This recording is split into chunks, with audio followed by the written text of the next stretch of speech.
Steven Universe is the property of Cartoon Network, Rebecca Sugar, and its respective owners. Any and all footage or images have been used for the sole purpose of critique or parody, and as such are protected under fair use. Please support the official release. Hey, how are you? I'm Slice of Otaku, and it's time for the review, or maybe the rant, because this episode, Room for Ruby, is just so problematic in so many different ways, but I don't mean to say that it's a bad episode. It is a good episode. I enjoyed this episode. I loved Navy's portrayal in this episode, but the way in which this episode lines up with previous episodes, it's just bad. If Steven Bomb 5 never happened, this would be far more acceptable. But because Steven Bomb 5 is a thing, it just doesn't make sense.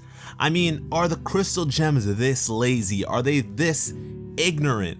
It doesn't compute. I don't get it. Guys, I haven't been complaining about the rubies forever for no reason. This episode, its outcome, it was predictable. You do not need future vision to see that this would happen if they just did nothing. And lately in my comments, I've been noticing people ask me, what would they have done with the rubies if they went into space to get them? Well, first off, they promised that they would. And second off, they could just bubble them. I would prefer that they bubble them and remove that threat, that danger, because they have plenty of gems bubbled up. We don't know who's corrupted, who's shattered what. We don't know what's going on with those gems. But because they did not own up to their own decisions, because they just sat on their asses, we have this new danger. And I really can't root for the crystal gems on this one, because they could have easily avoided this. So many of us predicted this like 3 months ago, and Steven Bomb 5 did not make this situation any better. It made it worse. There's more of an impending threat. They should have gone for the rubies, but they never do. But anyways, let me get on with the review. Okay, so Steven and Garnet are making wishes to stars, and Navy crash lands. And Navy just lets them know that they're cool. Everything that was done to the rubies by them, every bad thing, it's cool, it's alright. And Garnet's not really sure, but Steven manages to convince her to let him take care of her by reminding her that she was once a ruby who came down to Earth and, you know, found out it was a magical place. And I have to admit, that was a really cute moment. The little Garnet, oh stop, I loved it. But yeah, Steven's put in charge of something. This is his responsibility. Taking Navy in is a reflection of his decision making. Steven judges books by their covers, obviously, because he saw that Navy was, you know, nice. She was the nicest of the rubies before. So he's like, oh, she's good, she's good. And he advocates for her. He throws his neck on the line for this character. But for characters who are more outwardly villainous, but on the inside they're not really that bad, Steven doesn't acknowledge. He just sees the cover, which is interesting. And I honestly thought that Adventures in Light Distortion would change Steven's decision making. I thought that he would look at things from a more logical standpoint, that after that ordeal he would put more thought behind his actions, but I guess not. So we head over to Peridot and Lapis, and I guess Pumpkin likes Steven now. He's all happy to see Steven, so I'm glad Pumpkin got over the whole mutilation thing. So Steven introduces Navy to them and says that she's gonna live here now. Peridot is instantly cool with it, but Lapis is not. She expects Navy to be as resentful and hateful as she is, and actually puts Navy in a water ball, which I think is rude. I mean, if Steven was introducing another gem like a Pearl type character, it would not bode over well, but because Navy's a simple, cute little ruby, it works out. Lapis explains her skepticism. Life on Earth is hard to get used to, and she's still getting used to it. She says that Navy just can't be cool with them. It doesn't make sense. Although she was just suddenly cool with the crystal gems, but like Steven, Peridot advocates for Navy to give her a chance, and she suggests that they try to educate her, tell her things about Earth. And from this exchange, we learn that Homeworld has no rain or weather changes. And that makes sense because for a planet to sustain organic life, you need water. But the gems aren't organic life. They don't need water in any capacity. Weather change is unnecessary. By keeping things constantly the same, it's predictable. That's exactly how they want their subjects, and if we look at this from the mind state of a dictator, by exposing your subjects to any sort of change, it would make them think that they can change, which they should not be. And if Homeworld has no water, no rain, that can sort of give us an idea as to why Homeworld needs Lapises. If water is present on all the organic plants that they decide to utilize, then they need a gem to be able to manipulate it and get it out of their way or use it to their advantage. And for Navy to have never seen rain,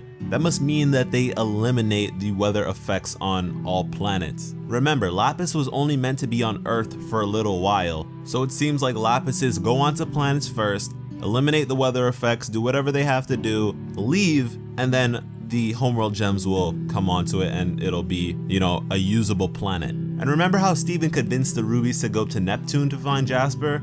Yeah, fun fact, research indicates that it actually rains diamonds on Neptune. I also want to point out that at this point, Peridot manipulates metal with ease. While having a conversation, she just brings over an umbrella like it's nothing. She has complete mastery over her power. And if they're having lessons, they need to teach Steven how to put in work and master his abilities. He has so many that are just sitting on the shelf doing nothing. His levitation, useless. Remember when he tried teaching Peridot how to shapeshift and was still pulling cat fingers? Come on now, my boy. We also learned that Lapis sleeps and snores obnoxiously. And man, Lapis is a hater. Oh my god. You guys talked about me hating on Lapis? Man, Lapis would hate on me. Lapis will hate on you. Lapis is just a straight up hater. When she sees that Navy is just assimilating, she's living good, she's having a good time, she's happy. Lapis wants Navy to be upset, to be angry, to be mad. And my question is, if Navy did get mad and she just started pummeling you, what would you do, Lapis? You asked for it, right? Just take it. And I know Navy played them in the end, but the way in which Lapis conducted herself was just shameful. Just because someone was getting used to Earth faster than her, she was getting pissed. I mean, her tone was just yikes. What about Pumpkin? Do you love Pumpkin too? She asked her if she likes the dirt. Come on now. But something that stuck out to me, when Lapis was questioning why Navy isn't mad, Navy says that that's the one thing that she can't do. And although Navy lied and stuff, I think she might be telling the truth here. I think Navy is incapable of getting angry, and anger is a typical Ruby trait. I think that Navy is special. She's actually intelligent and thinks multiple steps ahead. She had this planned out from the moment she landed on Earth. That's incredible. That's more so than any other Ruby that we've seen. And I mean, Cartoon Network wanted us to think that all Rubies were dumb with their tweet, but Navy obviously isn't. Now, does this mean she's overcooked, undercooked? Nah, I don't think so. Rose Quartz was different, and that wasn't a defect. She was just different, and I think that Navy is the same way, but in her own way, I suppose. And I can't forget to point out Peridot's hair. Peridot's hair progressively is getting bigger. I don't know if this is some hidden trait of hers, but it seems to be shared with Lapis. Lapis's hair gets bigger in certain shots, so what's going on there? But because Navy is having such a great time, Lapis secludes herself. She feels as though something is terribly wrong with her. The fact that Navy just landed on Earth and loves it to death, but she's been on Earth for a while now and is still adjusting. Navy pulls up and says how bad she feels about making someone else feel bad, and man, Navy is the biggest troll. Like, look at her face, dog. And she says how she doesn't know where she would go if they didn't want her, that her ship is the only place in which she's actually belonged. And Steven's stupid self suggests that she takes them on a joyride. I expected so much more from Steven. I thought that his decision making was gonna be beautiful, but obviously it is not. It is flawed, and it's just getting progressively worse. So they get in the ship, and Steven says, "This is perfect. The crystal gems finally have a pilot." Oh boy. So they're cruising around, and Navy says, "Hey, Steven, push that button. I'll show you what this baby can really do." Steven then presses it, propelling them all outside of the Ruby ship besides Navy. And I find it interesting, that button being placed right there conveniently. I mean, it's kind of weird. What would be the purpose of that button being all the way over there? Because it simultaneously protected Navy while she was in her seat. I mean, that's a weird design, isn't it? But yeah, Navy is a psychopath, one of my favorite types of characters, and she says how it would be no fun to steal it, that she had to see the looks on their faces, and that the only problem was that they were still holding on. Man, Navy skyrocketed to my top 5 gems. I love Navy after this. Like before it was a whole squad, but Navy has proven herself. She single-handedly gained my affection. I love Navy, man. I want to give her a big old hug from the beginning of this episode, an even bigger hug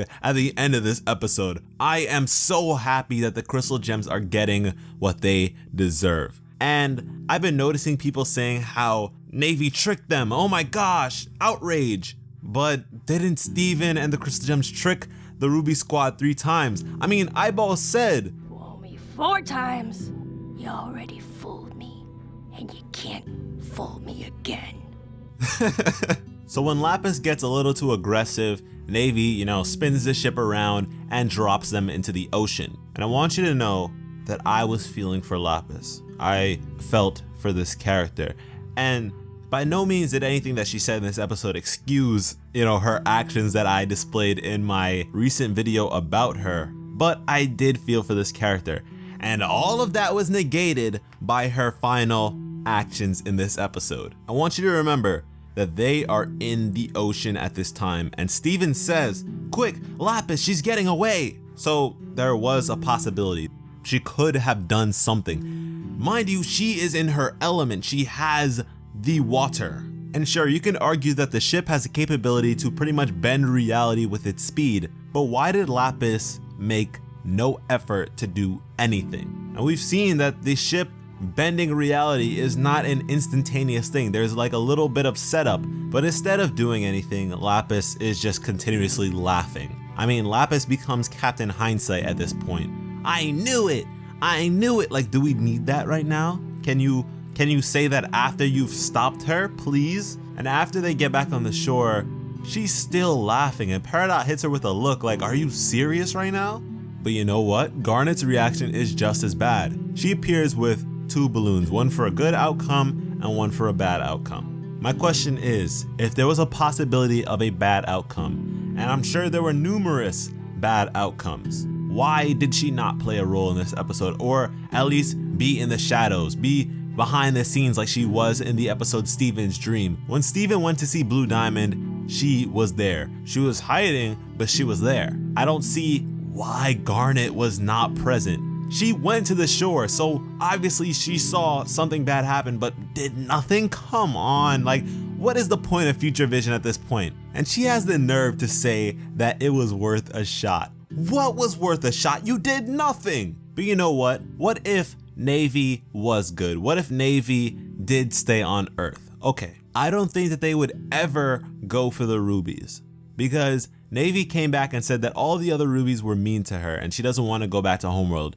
They said, okay, we'll keep you and never go for the other ones. Once again, going with that mentality of they're all bad, just forget about them. I mean, one of the things that made me fall in love with this show is how real and genuine it can be and how much sense it can make. The emotions of characters, they correlate and just mesh and make sense. But this makes no sense, and I'm terribly sorry to say it, but this is bad writing. And you guys know that I will give credit where it is due, but this is a fail. And yes, this could lead to some crazy stuff, confrontation between Earth and a Homeworld. Okay, that's great, that's amazing, I would love to see that. But the means that brought us to this point are stupid. Like, imagine this, the gems all hold hands, and with the power of friendship, they reach Homeworld. They're tap their shoes together and they are on Homeworld. Okay, yeah, we're on Homeworld, holy shit, look at that, that's so cool, that's amazing. But the way in which we got to this point, what the hell is that? That's trash,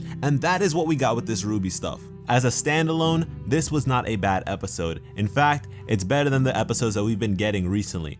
But the way in which it correlates with the past episodes, the other episodes, and the presentation of the Crystal Gems, it fails, it bombs, it is horrible. But you know what? That's just my opinion, and it may be harsh, but I am curious what you guys may be thinking. Let me know in the comments. How did you feel about this episode, and how do you feel about its connection to past episodes? Be sure to share this video with anyone who's watched this episode, and have an awesome day. I love you.